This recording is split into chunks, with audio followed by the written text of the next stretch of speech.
500 ରୁ 600 ଅଟୋ ଭାଇ ମାନେ ଅଟୋ ନେଇକି ଆସିଛନ୍ତି ତାଙ୍କର ड्यूटी बंद करके आसर दाबी जे आमर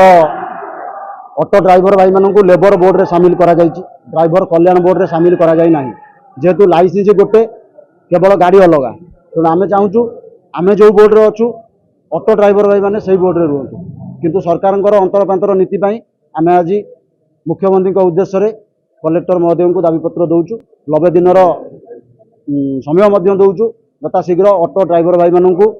ड्राइवर कल्याण बोर्ड रे सामिल करा जाऊ जो ऑटो ड्राइवर भाई माने आमर देहांत करिसंती तांको परिवार को जो सरकार जो राशि रही से राशि यथा शीघ्र प्रदान करते 3 मास भितर जदि सरकार आम कथा किसी न बुझंती ताले आगामी दिन में ओडिशा रे निश्चिंत अखचक बंद हम ता सहित सरकार को बहुत प्रभाव पड़ो एवं आगामी पंचायत इलेक्शन आसूची तेणु ओडिशा ड्राइवर महासंघ निश्चिंत पंचायत इलेक्शन ने सरकार परिवर्तन करिवार निष्पत्ति नेब।